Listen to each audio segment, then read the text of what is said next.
Good health to all from Rexall. It's the Phil Harris Alice Faye Show, presented by the makers of Rexall drug products and 10,000 independent Rexall family druggists. Good evening. This is your Rexall family druggist with a message that will save you money. Next Thursday morning, at every store with the orange and blue Rexall sign on the window, Rexall's world-famous 1-cent sale begins. The sale advertised this week in 5 big national magazines. From then on, Thursday through Monday, April 24th, you can buy 2 regular guaranteed Rexall products for the price of 1 plus 1 cent. Here's how it works. For example, the Rexall price of Rexall's famous mouthwash, MI31, is 69 cents. During Rexall's 1-cent sale, you get 2 bottles for 70 cents. That's right. Just a penny more buys twice as much. Now, this offer of 2 for the price of 1 plus a penny applies to exactly 426 items. All the way from vitamins to toothpaste, from cold cream to iodine, from mineral oil to rubbing alcohol. And what's more important, these are Rexall products, and you can depend on any drug product that bears the name Rexall. Good health to all from Rexall. And now your Rexall family druggist brings you the Phil Harris Alice Faye Show. Written by Ray Singer and Dick Chevrolet, with Elliot Lewis, Walter Tetley, Robert North, Janine Roos, Ann Whitfield, Walter Sharp and his music, yours truly, Bill Foreman, and starring Alice Faye and Phil Harris.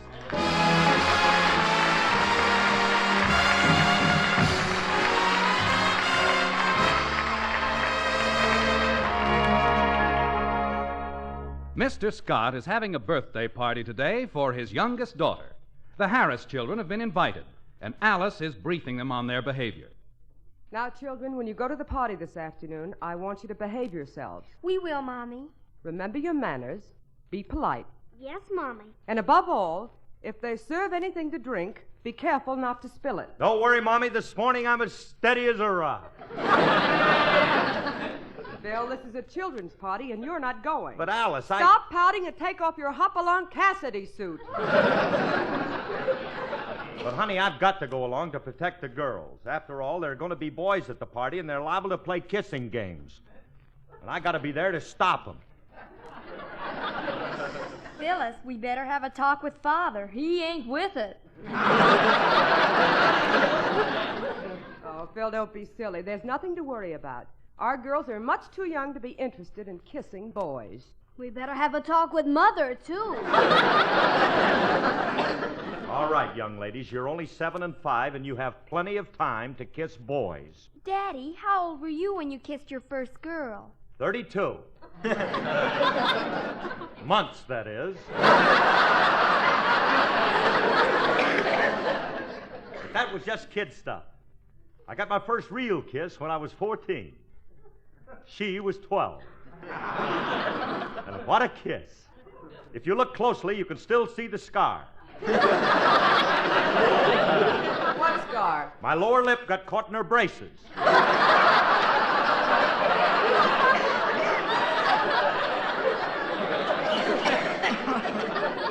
They had to operate to pry me loose. I'll never forget it. Never mind. Phil, before the party this afternoon, I'll have to go out and get a present for Mr. Scott's daughter. What shall I get? A doll or a paint set or a book? Honey, please. This is for Mr. Scott's daughter. He's an executive at Rexall, and we got to impress him. Now, we got to give the child something different, yet useful. Like what? How about a 5-pound box of money?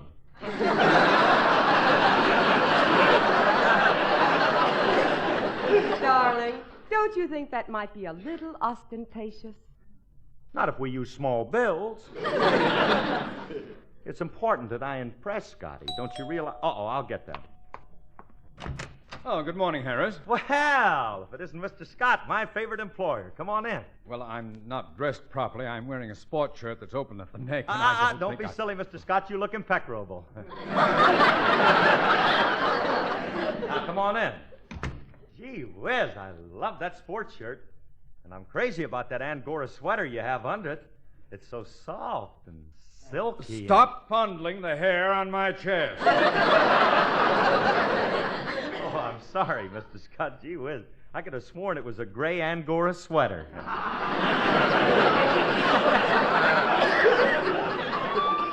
What's on your mind, Mr. Scott? Well, I had a puppet show lined up for the children's party today, but at the last minute the man backed out. I thought maybe you could help me find somebody. Oh, that won't be necessary. You see, I could come over and sing for the kiddies, or hadn't you thought of that? No, I hadn't. And let's keep it that way.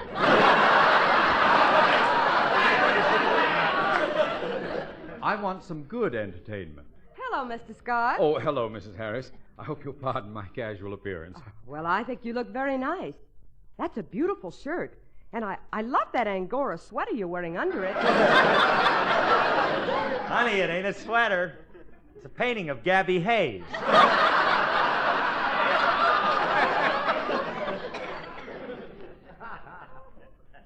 Yes.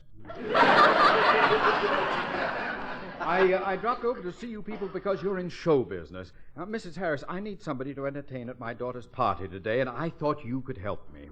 Oh, well, I'd like to help you, Mr. Scott, but I don't do that anymore. You see, I haven't entertained at parties since I worked for Rudy Vallée. He used to rent me out for weddings, picnics, clam bakes, and office Christmas parties. Well, I don't expect you to entertain, Mrs. Harris, but I thought you and Mr. Harris might know something. Oh, excuse me, Mr. Scott, while I answer the doorbell. Don't bother, Harris. I'm closer. I'll answer it for you. Oh, thank you. Hiya, Curly. Oh, you must have had a rough night, kid. You look horrible. Remley, I am not Harris. Well, if it isn't Mr. Buy One and you get another for just a penny more, Scott. Hi, Scotty. Hey, that's a nice shirt you're wearing. But that thing underneath. It is not an Angora sweater. I didn't think it was. I know what it is. It's a wet poodle.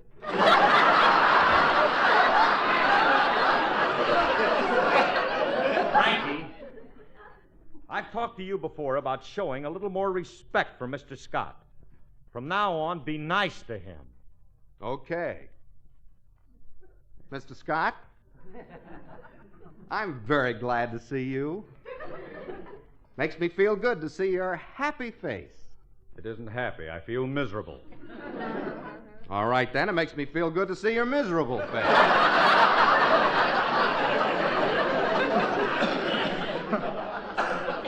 Remley, do me a favor.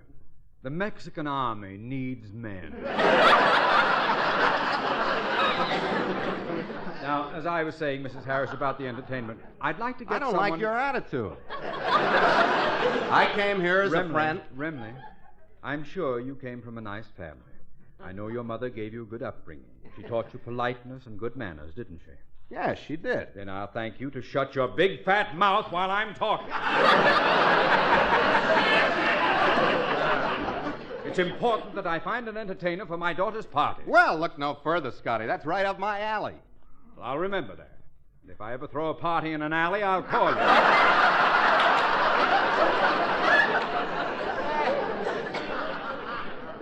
I'm looking for a good entertainer who can amuse the children. Why don't you get Boo Boo Laverne? Who is Boo Boo Laverne? Only the best bubble dancer that ever appeared at the Burbank. She works with 2 bubbles. Frankie, please. Boo-Boo works with 3 bubbles. Gentlemen, I wish you wouldn't hold your distasteful discussions in front of me. I don't care whether Boo-Boo uses 2 or 3 bubbles or 4. She never uses 4 bubbles. She did the night I was there. No. Scotty. Hey, Scotty, I've got an idea. Maybe you don't want me to entertain at the party, but how about Alice? She's got a lot of talent. Hey, you ought to hear this kid do barnyard imitations. Go ahead, show him, Mirandy. Cluck, cluck, neigh, neigh, and oink, oink. I told you this kid had talent. You ain't heard nothing yet. Stand back while I give you my imitation of a Nickelodeon.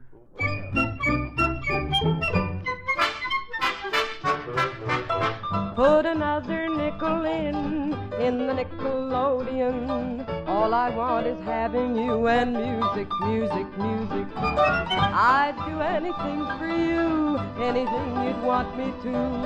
All I want is kissing you and music, music, music. Closer, my dear, come closer. The nicest part of any melody is when you're dancing close to me. So put another nickel in the Nickelodeon. All I want is loving you and music, music, music.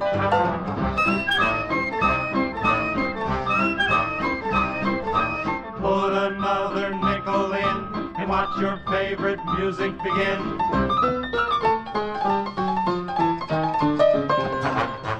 Favorite songs we used to know have that nostalgic glow. It's music, music.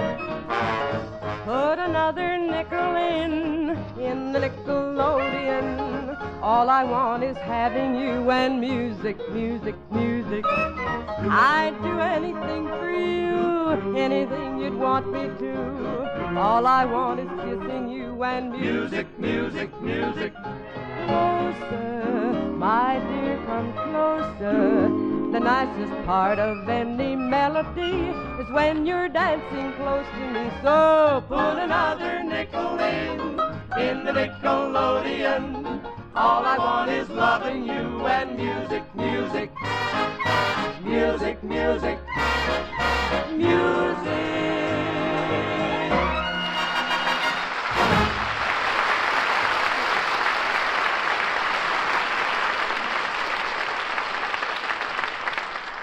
Scotty, I got another idea that you've got to go for that party. Why don't you show the kids a movie? Well, that's an excellent idea, Harris. What movie would you suggest? Well, how about the picture I just made at 20th Century Fox? It's called Wabash Avenue, and girls don't miss it because it's in Technicolor, and you haven't lived until you've seen Phil Harris in all the beauty of his natural pigmentation.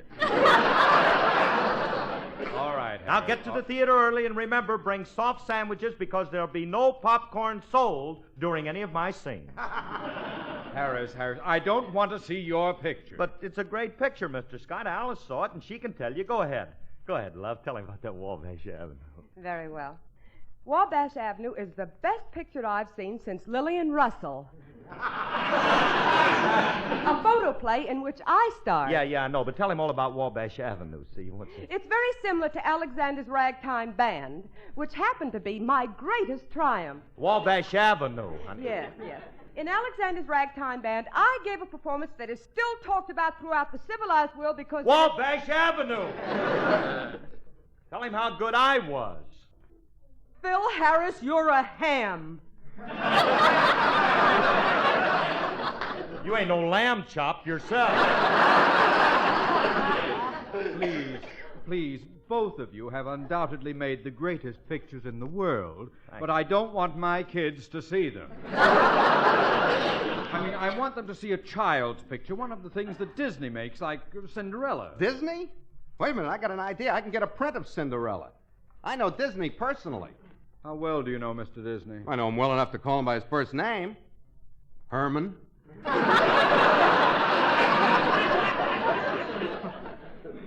His name is Walt. Oh.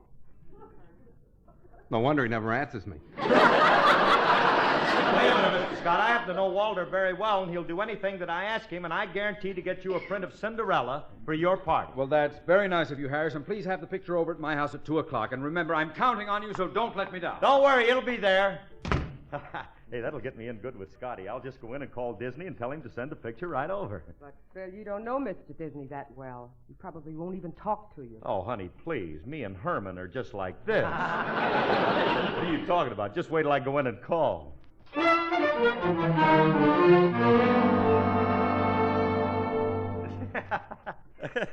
And you said Disney wouldn't talk to me. Do you mean you reached him? Yes. Did you ask for the picture? Yes. What'd he say? No. Well, you did it again, Curly. Yeah. Now the kids are going to be disappointed. Why do they have to be disappointed? They can still see Cinderella. How? We'll act it out for them. Francis, that is a capital suggestion. We can do a bang-up job. For sure we can. Curly, you can be Cinderella. Alice can be Princess Charming, Willie and me can be your stepbrothers, and we'll get whoever else we need for the other parts. Phil is going to play Cinderella? We have to do it that way. We have too many men actors, so we'll do the male version. Yeah. I'll start writing the script right now. And I'm going to help you. Now, wait a minute. Do you fellas know the story of Cinderella?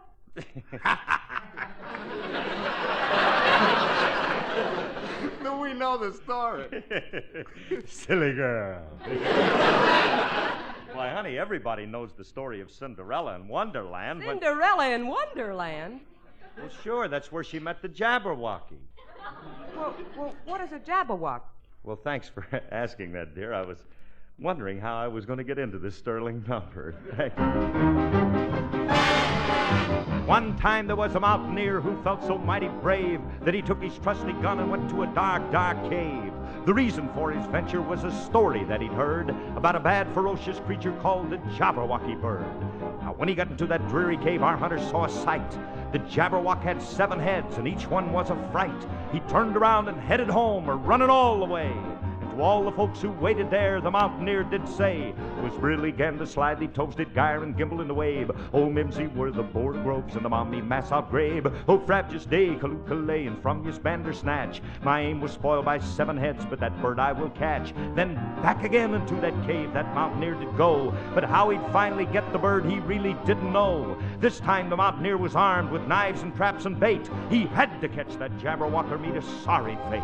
Inside the cave, that gruesome bird confronted him once more. The mountaineer had 7 fits and fell to the floor. He offered up a hasty prayer and murmured, "It's the end." But 7 Jabberwocky heads said, "Can't we please be friends? We'll really begin to slide thee toes and gyre and gimble in the wave. We'll mimsy in the border groves and the mommy brass out grave. Oh, frabjous day, kaloo-kalay, and from your bandersnatch." The mountaineer said, "You mean we're pals?" And 7 heads said, "Natch." The mountaineer just shook his head. He couldn't trust his ears. The Jabberwocky's 7 pairs of eyes were filled with tears. The ugly bird broke down and sobbed, "A witch made me like this, and Jabberwocky I must be until a man I kiss."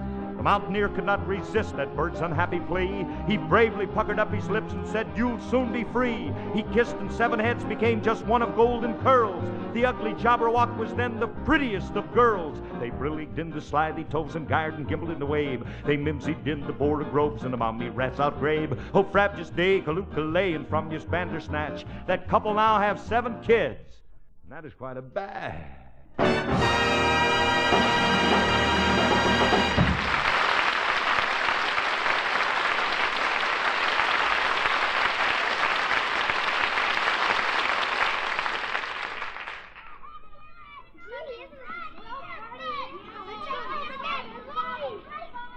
But, Harris, you promised to get the movie of Cinderella. I'm not going to let you people act it out. But, Mr. Scott, we got a part in the play for you. I don't care if you have a... You got a part for me? Sure, Scotty. You play my stepfather. Well, don't stand there, Mrs. Harris. Set the scene. All right. Quiet down now, children. Quiet, please. Quiet. Quiet. We have a treat for you, children. We're going to enact our version of Cinderella. Mr. Harris plays Cinderella. And as the scene opens, we find him on his knees in front of the fireplace, scrubbing the floor.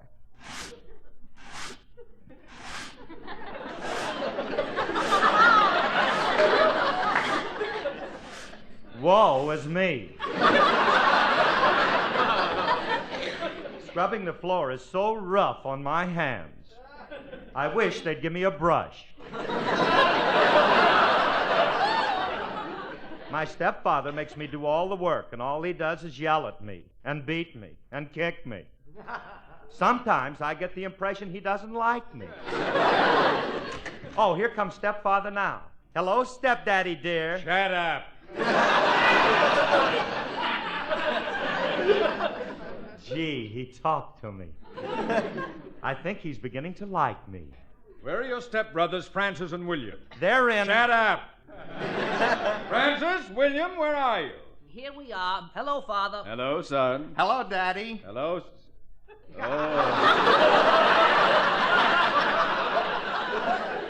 This one I will not call son. Blasphemy. Father, I shall need money for a new dress suit for the ball at the palace tonight. Certainly, son. Anything your heart desires. And Francis? Francis? Is there anything you'd like? Just a little better reading on your part. And you, stepson, I'm in a generous mood, so if there's anything you want, just name it. Well, I... Shut up! Fine part I got. Every time I open my mouth, he says, shut up. So mean to me. All I ever get around here is leftovers. Food, clothes. It's always leftovers. Shut up. Oh, I'm so excited, Father. When I get to the ball tonight, I'm going to ask the Princess Alice for her hand. I'm going to ask for her heart. At last, I get some good leftovers.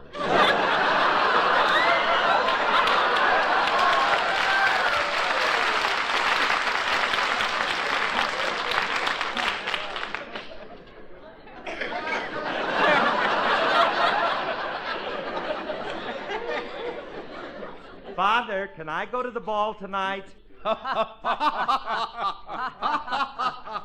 You guys are a little late getting that last joke, ain't you?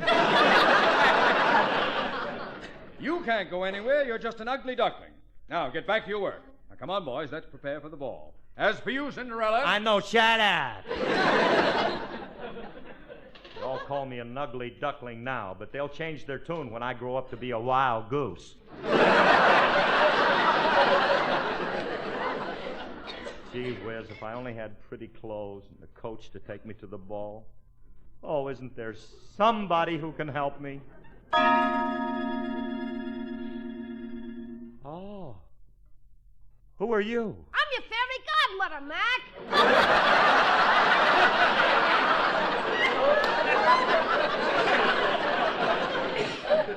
This is a fairy godmother.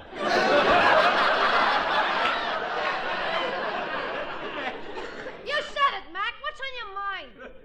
Fairy godmother, I want to go to the ball tonight, but I have nothing to wear. You just come to the right guy, Wonga. What kind of outfit do you want? Well, I'll need a tuxedo, new shoes, and a coat. Okay, I'll put the double whammy on you. Bend over and I'll tap you with my magic wand. Eeny, meeny, miny, mo. A tux and shoes for this here schmo. I'll be darned. He did it. Oh, gee, look at my suit. It's beautiful. And look at my slippers. They're made of glass. Of course. Now get going. Oh, thank you. Goodbye.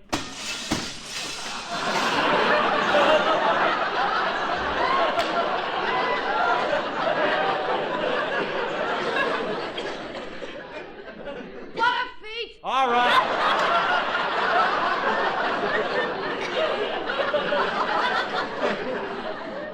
There's one thing I can't stand. It's a wise fairy godmother. Hold still and I'll give you another pair. There. Now get going and remember you'll have to be back at the stroke of midnight. Why? That's when the rental on the tuxedo is up. Otherwise, your friendly fairy godmother tuxedo shop will charge you for another day. Have a good time, Mac.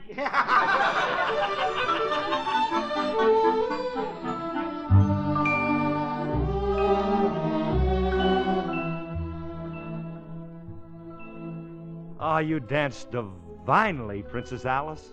Oh, thank you, kind sir. We've been dancing for hours, but I don't know who you are. What's your name? Cinderella?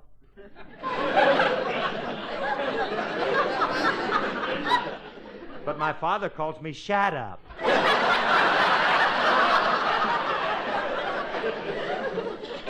I beg your pardon. I said, shut up. I didn't say anything. I didn't ask you nothing. Then why did you tell me to shut up? That's my name. What's your name? Shut up. Shut up yourself.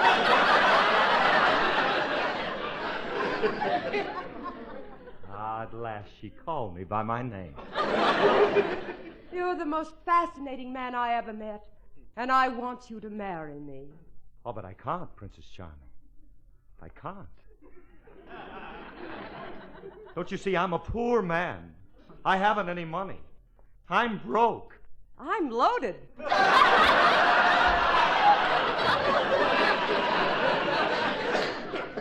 know. I read it in Winchell's column. Fine thing when you have to tell him before your own husband. It's community property, you know. Ah, Princess, I would like to tell you just how wonderful you are. How much... Hark. The chimes are striking midnight. I must flee. Goodbye, fair princess. I must away. But Cinderella, don't go. Wait. He's gone. Now I'll never know who... What's this?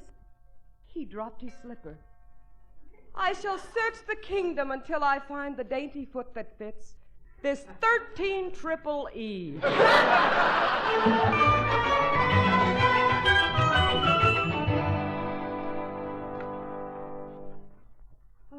I've searched every house in the kingdom, but with no success. This is the last place. Try the slipper on my foot, Princess. Very well. No, it doesn't fit. Now may I try it on you, sir? Yeah, if you want There. Why, the shoe fits you. to. Yeah. I don't like the style. You have the same thing in an open-toe pump with high heels? But I tell you, it fits. Don't high pressure me. I saw something in I. Miller's I like better. Wait, it's too big for you two. Yeah. Now try it on me, Princess. Very well. Sorry, doesn't fit. Your foot is much too small. But how can that be? I've always had the biggest feet in the kingdom. Now try it on me, Princess. Oh, you're much too small to fit this slipper, but I'll try it. Why, it fits!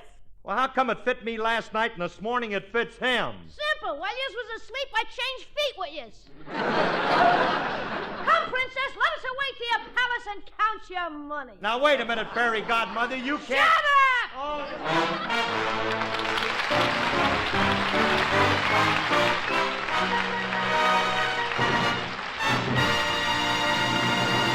Alice and Phil will be back in just a moment, but first, here's your Rexall family druggist.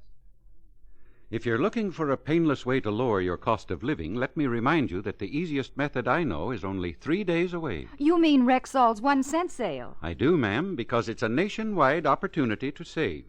Everywhere in the country, wherever you see the orange and blue Rexall sign on the window, next Thursday, Friday, and Saturday, and the following Monday, are the miracle days when you get 2 fine-quality, guaranteed Rexall products for the price of 1 plus 1 cent. Exactly how does that work?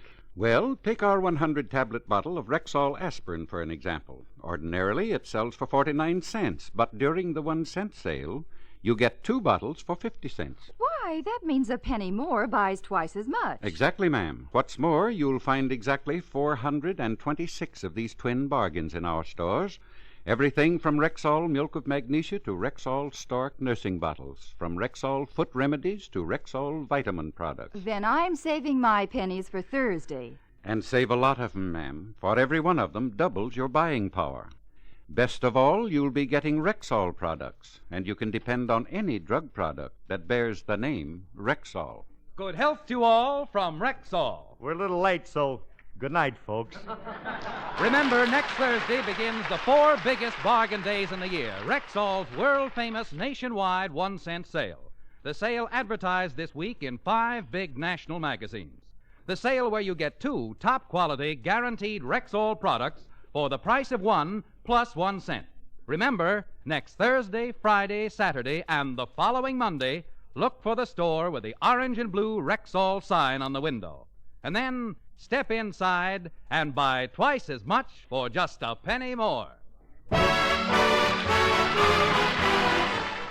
Next, Sam Spade, then Richard Todd and Great Expectations on NBC.